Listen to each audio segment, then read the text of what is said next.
Herkese merhaba. Ben 9 Eylül Üniversitesi Engelsiz Dokuz Eylül Koordinatörü Doktor İbrahim Atakan KUBİLAY. Bu sunumda bilişimde bizi engelsiz bir hayata yaklaştıran uygulamaları inceleyeceğiz. Sunumumuzun ilk bölümünde Windows 10 kolay erişim araçlarını inceleyeceğiz. Evet, şimdi dilerseniz öncelikle Windows 10'daki erişim kolaylığı araçlarına bir bakalım. Evet, menüden, çarkımızdan ayarlara geliyoruz. Evet, şöyle yapalım.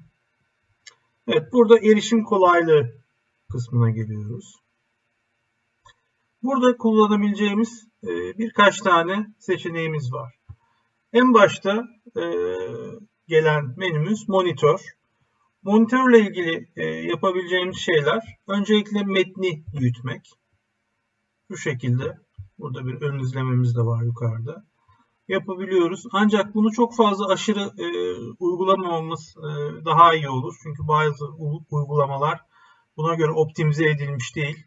Mesela burada gördüğünüz gibi bu menü için çok büyük bir sorun değil ama diğer uygulamalarda sorun yaratabiliyor. Bunun dışında sadece metni değil her şeyi değiştirme imkanınız var. Burada mesela 150 benim için önerilen kısım. Yine 3.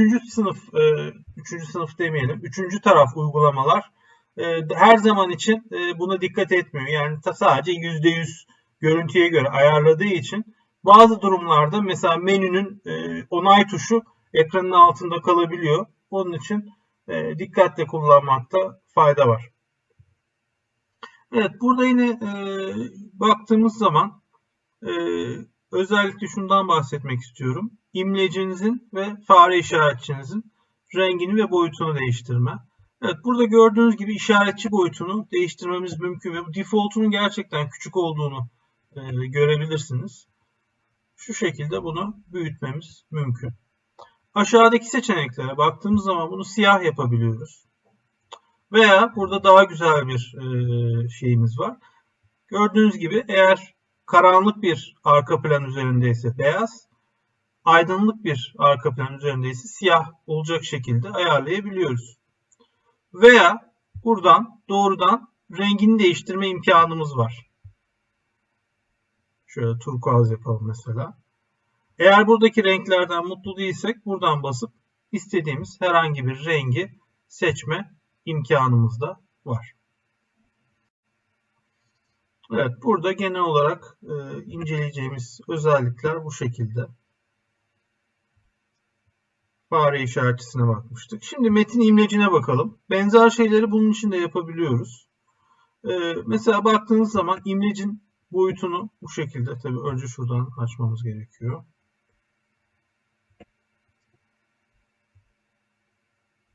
Evet, büyütme imkanımız var. Burada gördüğünüz gibi.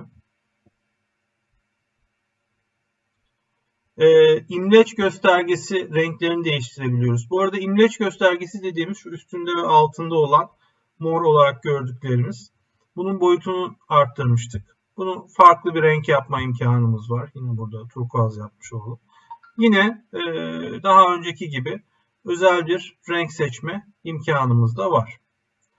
Metin imlecinin kalınlığını da burada gördüğünüz gibi belki bir harfi kapsayacak kadar veya daha da fazla şu şekilde arttırma imkanımız var. Şu bana biraz eski basic Commodore 64 gibi şeyleri hatırlattığı için şu an için şu şekilde tutacağım. Yine daha sonraki metinlerde bunu görebiliriz.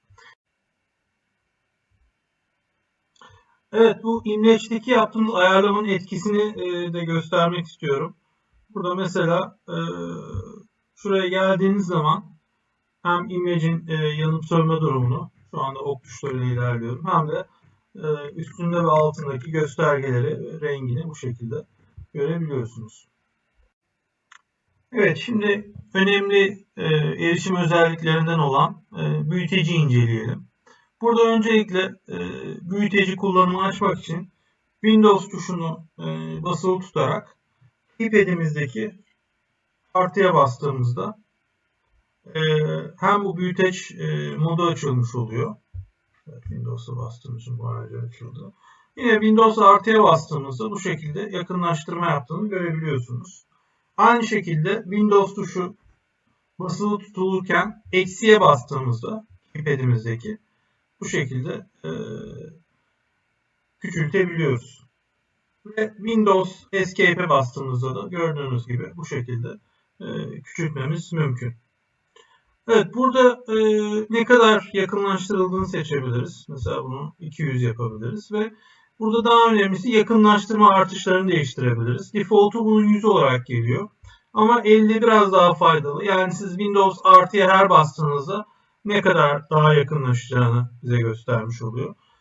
Tabii ki bu tercih meselesi. Çok daha fazla yakınlaşsın derseniz burada yine daha yüksek bir değer seçme imkanınız var. Burada eğer büyüteci sürekli kullanıyorsanız şu şekildeki seçenekleri seçebilirsiniz. Bu resim ve metinlerin pürüzsüz kenarlarını seçmeniz önemli. Eğer bunu yapmazsanız, mesela yapmadan şöyle bir yakınlaştırma yapalım. Yine buradan artıya basalım. Windows tuşuyla birlikte. Evet. Burada çok belli olmuyor ama gördüğünüz gibi bir pikselerasyon ortaya çıkıyor. Hemen Windows'u kapatalım. Eğer evet gördüğünüz gibi mesela burada R harfine dikkat ederseniz karelenme ortaya çıkmış oluyor. Onun için bunu biz eğer seçersek çok daha düzgün bir şekilde gösterdiğini görebiliyoruz. Yine Windows eksiye basarak keypad'de bu şekilde küçülteceğim ve son olarak Windows Escape'le de bu moddan çıkma imkanım var. Burada büyüteç görünümünde bir güzel seçeneğimiz var.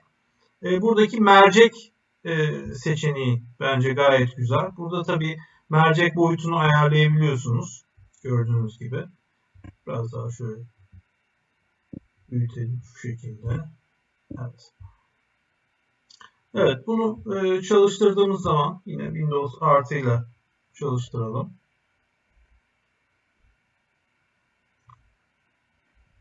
Evet, Windows her bastığımda. Burada gördüğünüz gibi mouse cursor'ınızın gösterdiği yerde, tabi biraz burada zoom yapmamız gerekiyor. Evet. Bu şekilde merceğin altına denk gelen yerleri büyüttüğünü bu şekilde görebiliyoruz.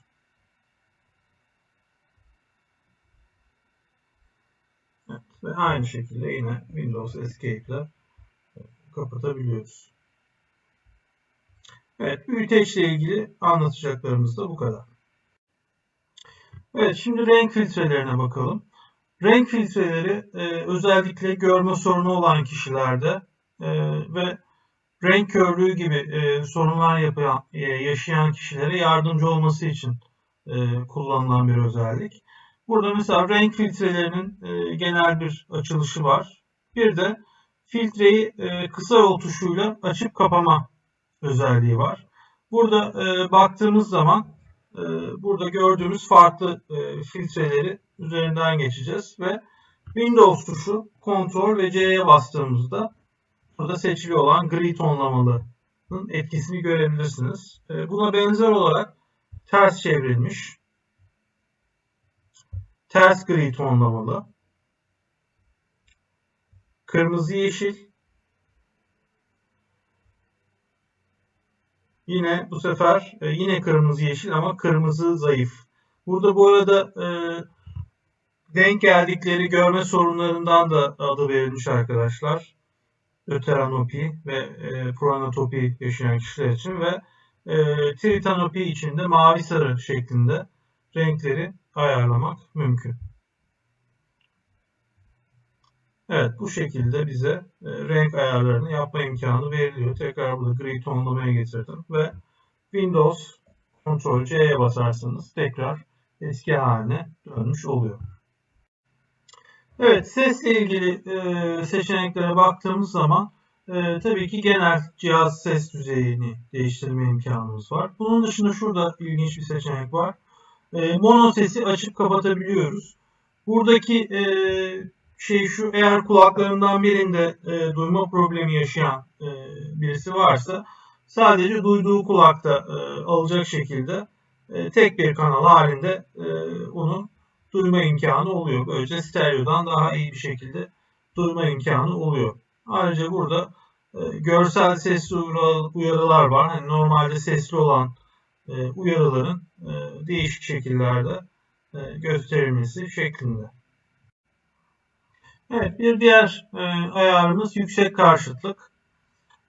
Burada çalıştırdığımız zaman önce biraz beklememizi istiyor bilgisayar.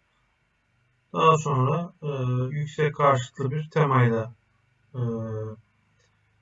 evet, gördüğünüz gibi siyah üzerine turkuaz ve sarı renkler. Burada tabii değişik temalar seçme imkanınız var. Burada mesela yüksek karşıtlık beyazı seçebilirsiniz. Aynı şekilde buradan bakalım. Evet, bu şekilde değişik seçenekler var. Bu renkleri tabii kendiniz de seçebiliyorsunuz. Bu da özellikle görme sorunu olanlar için oldukça faydalı bir uygulama. Peki bunu şimdi buradan kapatalım. Biraz beklememizi isteyecek.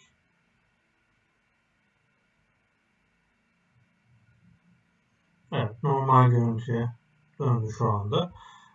Ekran okuyucusundan bahsetmek istiyorum bu arada. Burada kısa yolla açma imkanımız var. Yine Windows tuşu Ctrl Enter yoluyla. Buradan çeşitli sesler, Türkçe için sanıyorum bir tek ses tanımlanmış ama hemen bir çalıştıralım. Evet, burada şimdi etkileşim kısmına geldik. Konuşma menüsünde dikte özelliği var. Windows ve H tuşuyla çalışan. Ancak maalesef şu anda Türkçe Windows bende yüklü olduğu için dil açısından bir sorun yaratıyor ve hemen bakalım, bastığım zaman bana geçerli dilde dikte kullanılamıyor gibi bir mesaj veriyor.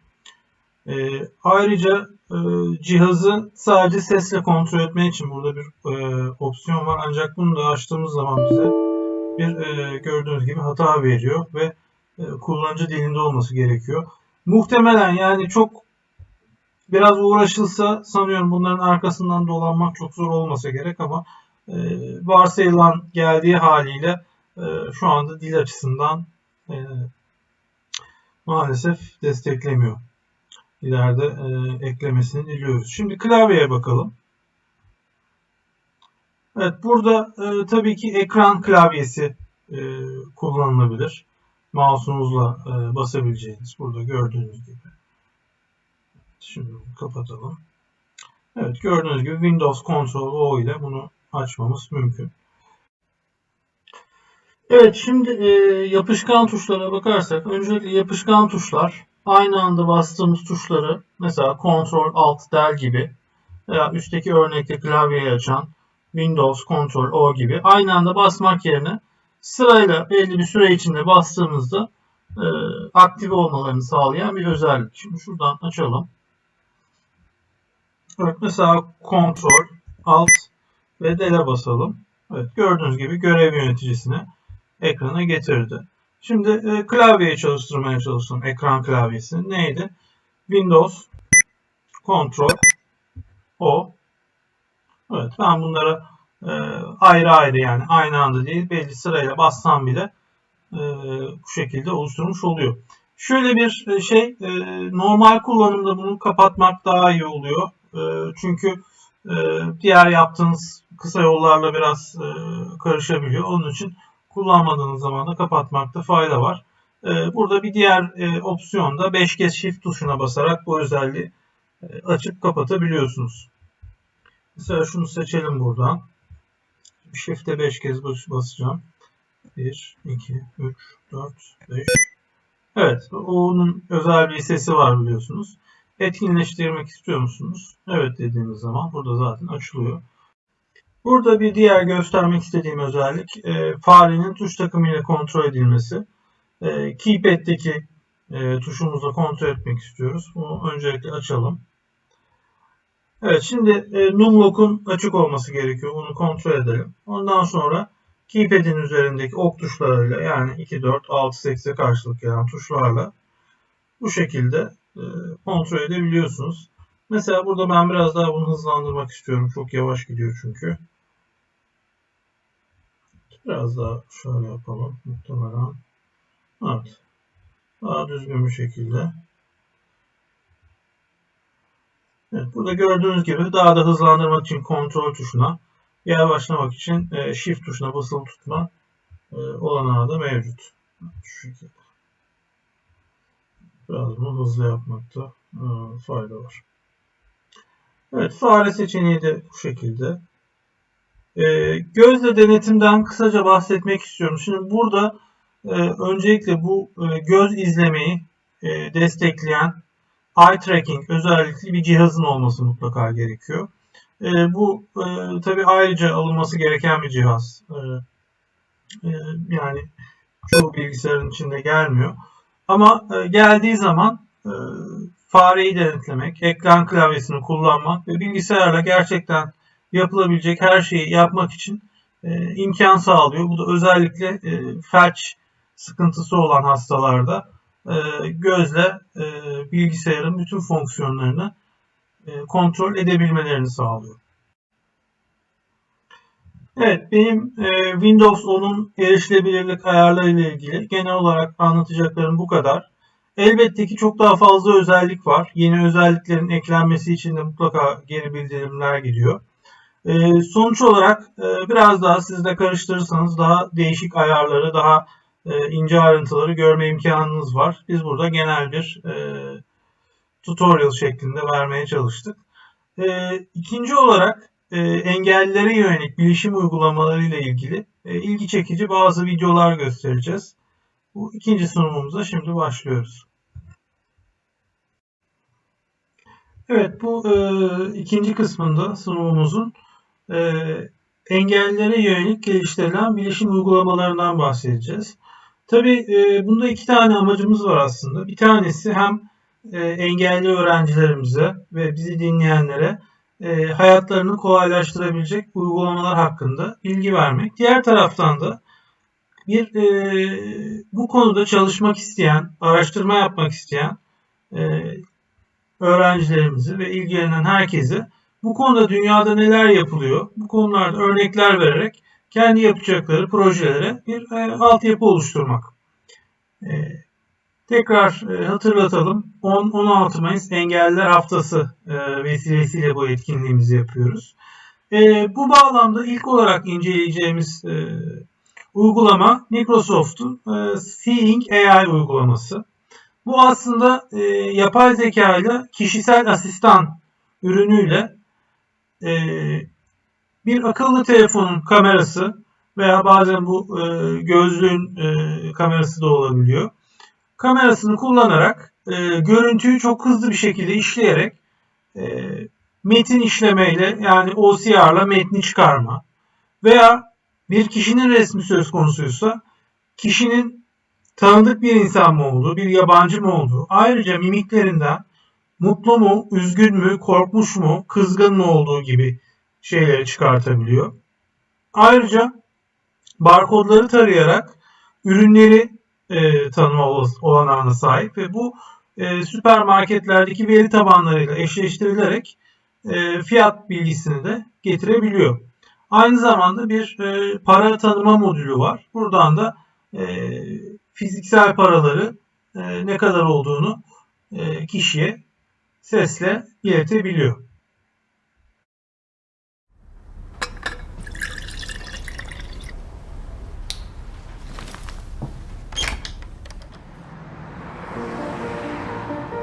I'm Sakib Sheikh. I lost my sight when I was 7, and shortly after that I went to a school for the blind, and that's where I was introduced to talking computers, and that really opened up a whole new world of opportunities. I joined Microsoft 10 years ago as a software engineer. I love making things which improve people's lives, and one of the things I've always dreamt of since I was at university was this idea of something that could tell you at any moment what's going on around you. I think it's a man jumping in the air doing a trick on a skateboard. I teamed up with like-minded engineers to make an app which lets you know who and what is around you. It's based on top of the Microsoft Intelligence APIs, which makes it so much easier to make this kind of thing. The app runs on smartphones, but also on the Pivot Head smart glasses. When you're talking to a bigger group, sometimes you can talk and there's no response and you think, is everyone listening really well? Or are they half asleep? And you never know. I see two faces, 40-year-old man with a beard looking surprised, 20-year-old woman looking happy. The app can describe the general age and gender of the people around me and what their emotions are, which is incredible. One of the things that's most useful about the app is the ability to read out text. Hello, good afternoon. Here's your menu. Great, thank you. I can use the app on my phone to take a picture of the menu, and it's going to guide me on how to take that correct photo. Move camera to the bottom right and away from the document. And then it'll recognize the text. Read me the headings.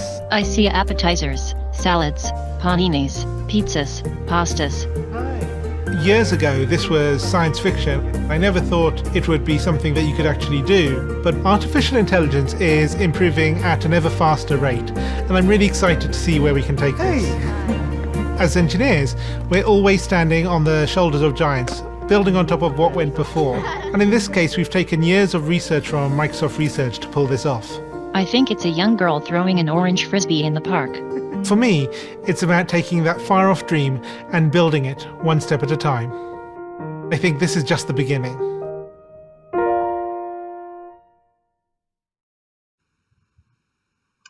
Evet, Microsoft'un görme engellilere yönelik projesini gördükten sonra şimdi bu sefer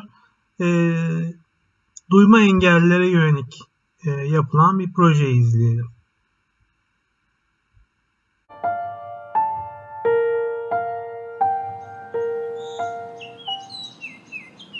I'm Roland, co-founder of Wika Media. Wika lets people enjoy movies, TV shows, and videos in their own language, including sign language for the deaf and hard of hearing.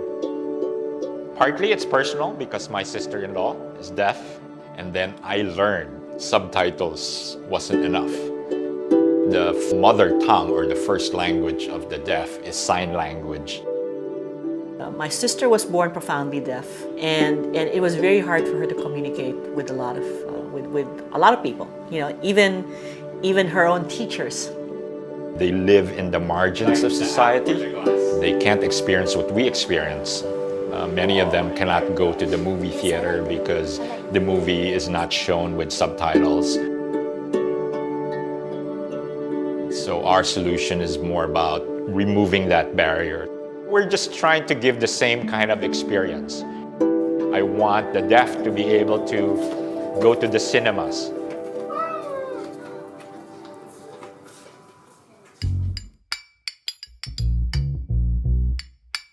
For sign language, the process is usually we record a sign language interpreter as they're watching the particular piece of video with subtitles. And they will interpret it, and then we record that, which we can deliver to other audiences. Sign language is a very visual mode of communication. If you sign without any expression, it is like life is being very monotonous. But if you put in more expression in your signs, like you can put in an angry tone or a sad tone or a happy feeling, people can see and understand what you are trying to say or the mood that you are trying to express. We developed the smart glass as a private viewing option in cinema. The glass only displays sign language in the corner of the eye, and you can still see through it so that you can see the movie. Today we invited several members of the deaf community, Singapore Association of the Deaf, as well as teachers and students from Lighthouse. And we wanted to show how quickly we can make that sign language available to the public. Today I will demo solutions. There are certainly challenges, especially when you talk to maybe media companies or corporate partners. Some partners, particularly in Singapore, don't think the deaf community is big enough for them to care about. It's tough. And I can't express sometimes the difficulty or the darkness that comes with rejection. But you can't wait for things to fall on your lap. You gotta go out there and make things happen. You rejected 9 times, but that one yes kind of makes up for all the no's. I was lucky to stumble upon Alipay NUS Enterprise Social Innovation Challenge. They're starting to venture into tech for good, social inclusion. They're trying to understand you, but at the same time, they're trying to guide you. Actually, in Alipay, we have something similar. We invited visually impaired people to help us design and develop a function that reads out the Alipay interface, so they can enjoy the convenience of the mobile payment just like the regular people. During the challenge, we received a lot of valuable feedback. It really encouraged me and reaffirmed that we were on the right track, providing deaf people with equal opportunities. As I met and presented to more deaf people, I got more inspired by their direct reaction. You know, whether they go, wow, and I can feel the excitement, and it's so heartwarming and heart-filling, and I feel like that kind of joy and that kind of fulfillment is going to power me beyond the hurdles that I will face. I'm not doing this to save the world. It's really very simple. So it's like a calling, and I'm just responding to that call. This is my sister. I think maybe a year before she passed away. My sister loved to watch TV. She watched TV all the time. For my sister,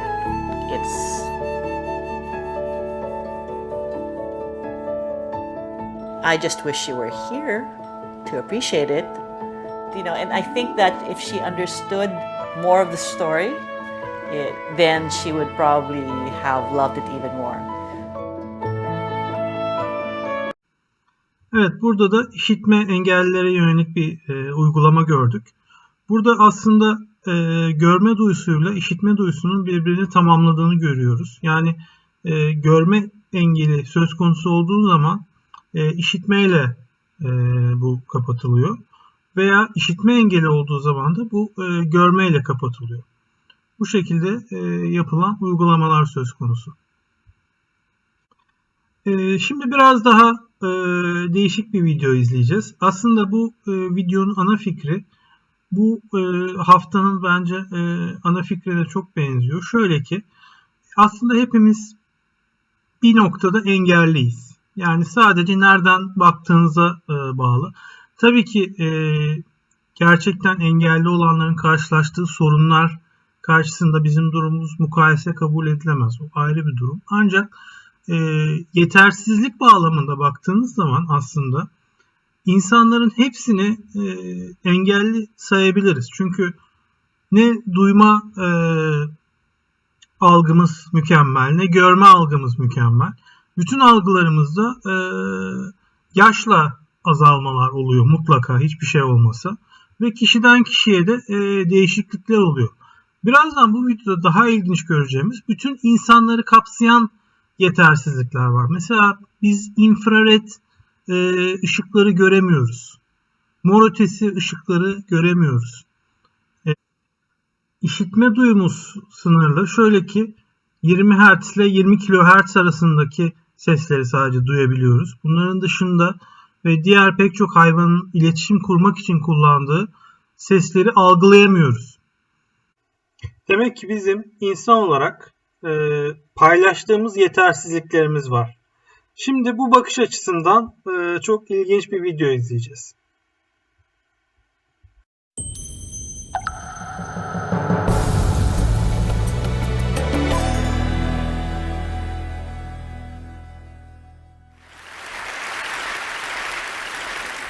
We are built out of very small stuff, and we are embedded in a very large cosmos. And the fact is that we are not very good at understanding reality at either of those scales, and that's because our brains haven't evolved to understand the world at that scale.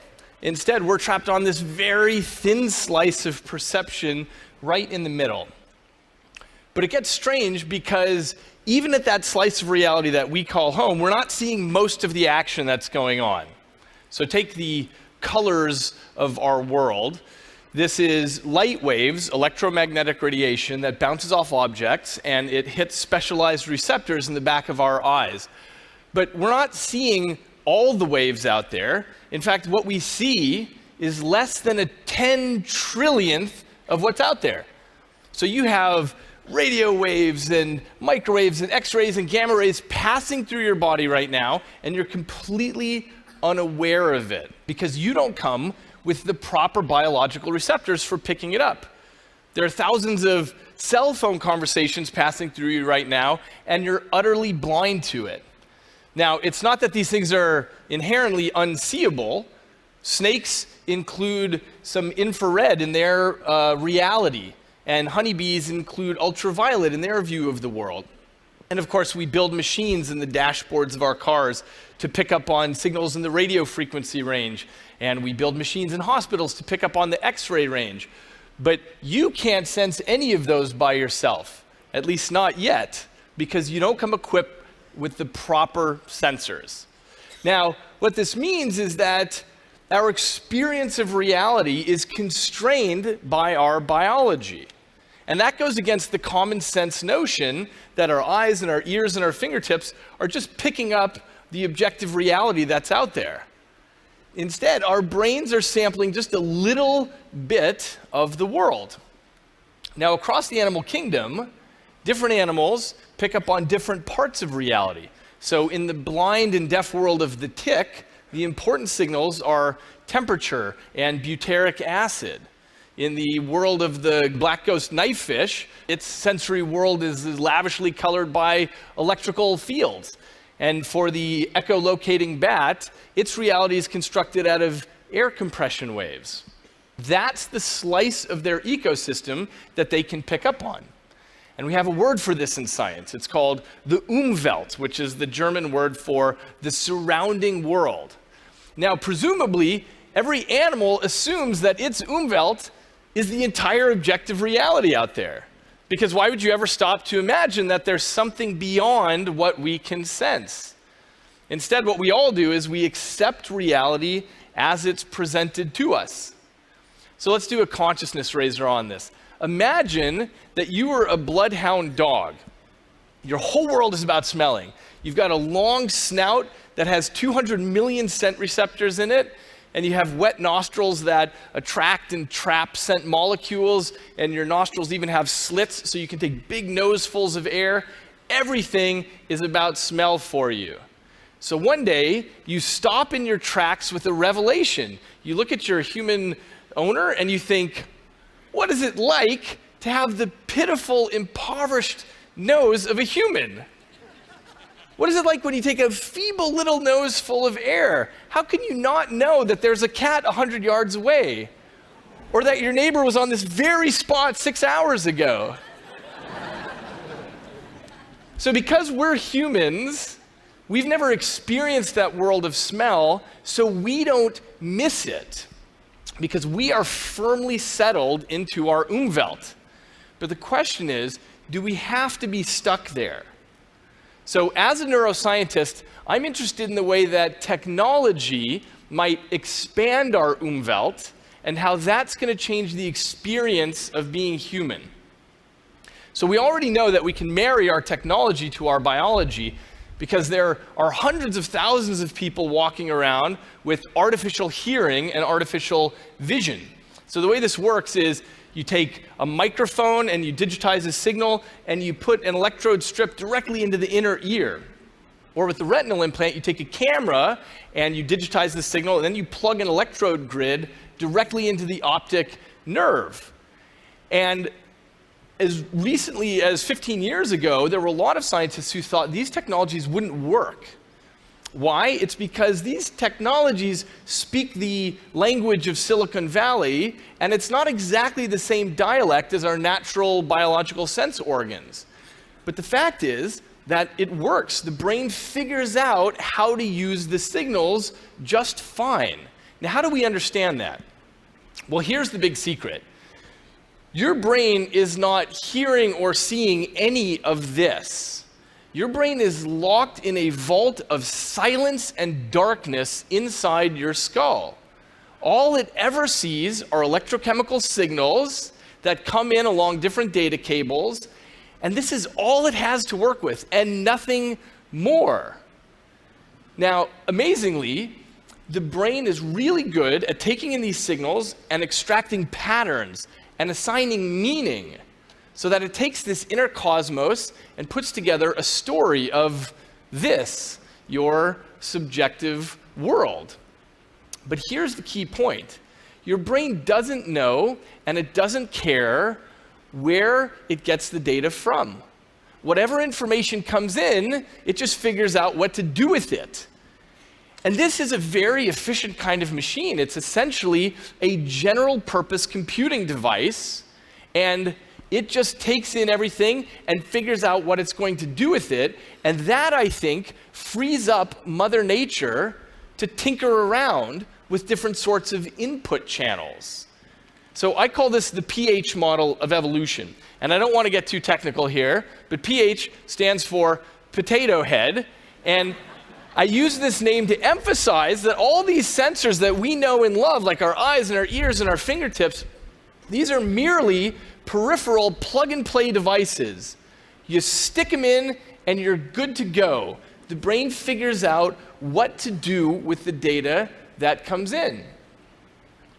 And when you look across the animal kingdom, you find lots of peripheral devices. So snakes have heat pits with which to detect infrared, and the ghost knifefish has electroreceptors, and the star-nosed mole has this appendage with 22 fingers on it with which it feels around and constructs a 3D model of the world.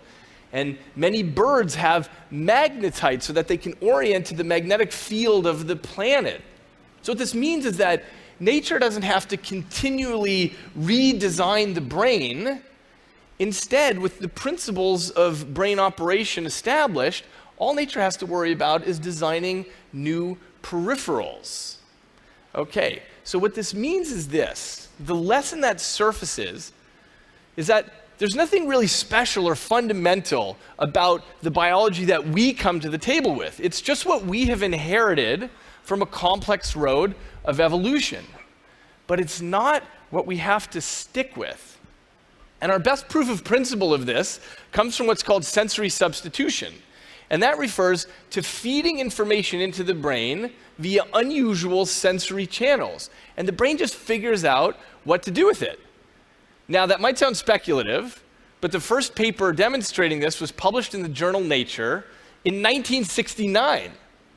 So a scientist named Paul Bach-y-Rita put blind people in a modified dental chair, and he set up a video feed, and he'd put something in front of the camera, and then you would feel that poked into your back with a grid of solenoids. So if you wiggle a coffee cup in front of the camera, you're feeling that in your back. And amazingly, blind people got pretty good at being able to determine what was in front of the camera just by feeling it in the small of their back. Now, there have been many modern incarnations of this. The sonic glasses take a video feed right in front of you and turn that into a sonic landscape. So as things move around and get closer and farther, it sounds like a cacophony. But after several weeks, blind people start getting pretty good at understanding what's in front of them just based on what they're hearing. And it doesn't have to be through the ears. This system uses a electrotactile grid on the forehead. So whatever in front of the video feed, you're feeling it on your forehead. Why the forehead? Because you're not using it for much else. The most modern incarnation is called the brain port. And this is a little electrode grid that sits on your tongue. And the video feed gets turned into these little electrotactile signals. And blind people get so good at using this that they can throw a ball into a basket, or they can navigate complex obstacle courses. They can come to see through their tongue. Now that sounds completely insane, right? But remember, all vision ever is electrochemical signals coursing around in your brain. Your brain doesn't know where the signals come from, it just figures out what to do with them. So my interest in my lab is sensory substitution for the deaf. And this is a project I've undertaken with a graduate student in my lab, Scott Novick, who's spearheading this for his thesis. And here's what we wanted to do. We wanted to make it so that sound from the world gets converted in some way so that a deaf person can understand what is being said. And we wanted to do this, given the power and ubiquity of portable computing, we wanted to make sure that this would run on cell phones and tablets. And also we wanted to make this a wearable, something that you could wear under your clothing. So here's the concept. So as I'm speaking, my sound is getting captured by the tablet, and then it's getting mapped onto a vest that's covered in vibratory motors, just like the motors in your cell phone. So as I'm speaking, the sound is getting translated to a pattern of vibration on the vest. Now, this is not just conceptual. This tablet is transmitting Bluetooth, and I'm wearing the vest right now. So as I'm speaking, the sound is getting translated into dynamic patterns of vibration. I'm feeling the sonic world around me.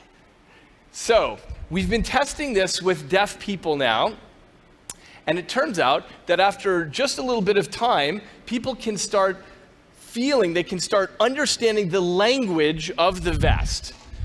So this is Jonathan. He's 37 years old. He has a master's degree. He was born profoundly deaf, which means that there's a part of his Umwelt that's unavailable to him. So we had Jonathan train with the vest for 4 days, 2 hours a day, and here he is on the 5th day. You. So Scott says a word, Jonathan feels it on the vest, and he writes it on the board. Where? Jonathan's able to translate this complicated pattern of vibrations into an understanding of what's being said. Touch.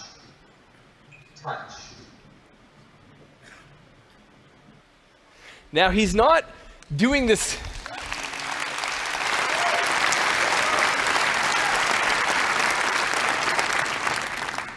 Jonathan's not doing this consciously because the patterns are too complicated, but his brain is starting to unlock the pattern that allows it to figure out what the data mean. And our expectation is that after wearing this for about 3 months, he will have a direct perceptual experience of hearing. In the same way that when a blind person passes a finger over Braille, the meaning comes directly off the page without any conscious intervention at all. Now, this technology has the potential to be a game changer because the only other solution for deafness is a cochlear implant, and that requires an invasive surgery. And this can be built for 40 times cheaper than a cochlear implant, which opens up this technology globally, even for the poorest countries. Now, we've been very encouraged by our results with sensory substitution, but what we've been thinking a lot about is sensory addition. How can we use a technology like this to add a completely new kind of sense, to expand the human Umwelt? For example, could we feed real-time data from the internet directly into somebody's brain, and can they develop a direct perceptual experience? So here's an experiment we're doing in the lab. A subject is feeling a real-time streaming feed from the net of data for 5 seconds. Then 2 buttons appear, and he has to make a choice. He doesn't know what's going on. He makes a choice, and he gets feedback after 1 second. Now, here's the thing. The subject has no idea what all the patterns mean, but we're seeing if he gets better at figuring out which button to press. He doesn't know that what we're feeding is real-time data from the stock market, and he's making buy and sell decisions. And the feedback is telling him whether he did the right thing or not. And what we're seeing is, can we expand the human Umwelt so that he comes to have, after several weeks, a direct perceptual experience of the economic movements of the planet. So we'll report on that later to see how well this goes. Here's another thing we're doing.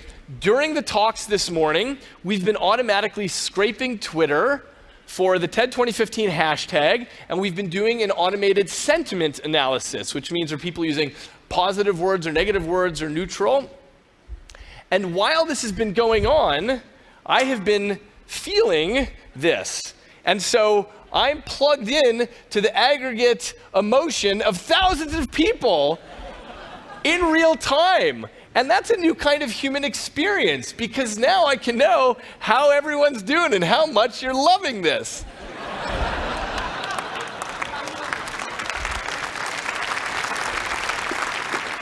It's a bigger experience than a human can normally have. We're also expanding the Umwelt of pilots. So in this case, the vest is streaming 9 different measures from this quadcopter. So pitch and yaw and roll and orientation and heading, and that improves this pilot's ability to fly it. It's essentially like he's extending his skin up there, far away. And that's just the beginning. What we're envisioning is taking a modern cockpit full of gauges, and instead of trying to read the whole thing, you feel it. We live in a world of information now, and there's a difference between accessing big data and experiencing it. So I think there's really no end to the possibilities on the horizon for human expansion. Just imagine an astronaut being able to feel the overall health of the International Space Station. Or for that matter, having you feel the invisible states of your own health, like your blood sugar and the state of your microbiome, or having 360-degree vision, or seeing in infrared or ultraviolet. So the key is this: as we move into the future, we're going to increasingly be able to choose our own peripheral devices. We no longer have to wait for Mother Nature's sensory gifts on her timescales. But instead, like any good parent, she's given us the tools that we need to go out and define our own trajectory. So the question now is, how do you want to go out and experience your universe? Thank you.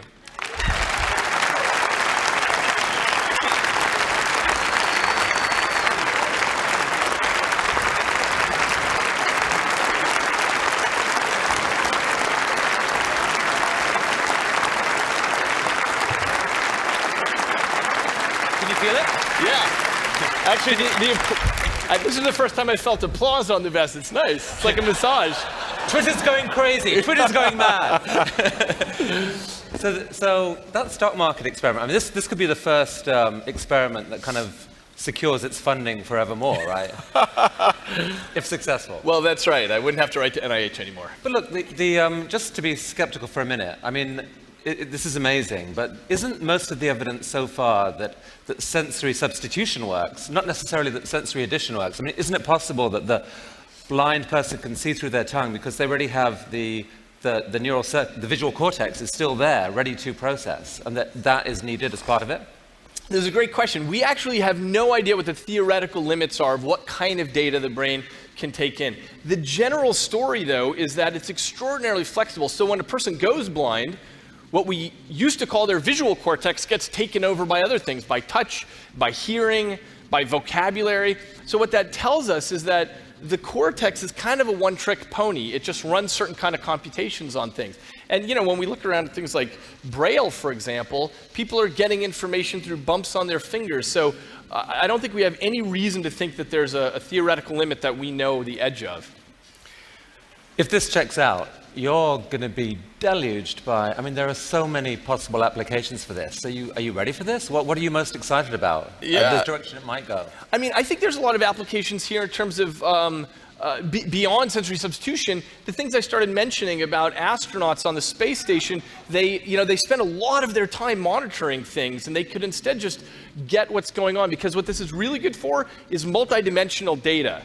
the key is this. Our visual systems are good at detecting blobs and edges, but they're really bad at what our world has become, which is screens with lots and lots of data. We have to crawl that with our attentional systems. So this is a way of just feeling the state of something, just like the way you know the state of your body as you're standing around. So I think heavy machinery, safety, feeling the state of a factory, of your equipment, that's one place it'll go right away. David Eagleman, that was one mind-blowing talk. Thank you very much. Thank you, Chris.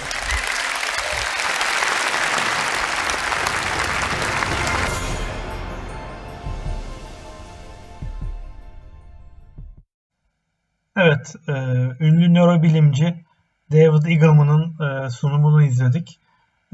Çok sayıda kitabı var. Türkçe'ye de çevrildi birçok kitabı. Son derece ilginç bir bakış açısı getiriyor. Evet, beni dinlediğiniz için çok teşekkür ederim. Umarım hem bilgi verebilmişizdir hem de aklınızda yeni sorular sormanıza yol açabilmişizdir. Hepinize sağlıklı bir bayram diliyorum. Tekrar görüşmek üzere. İyi günler.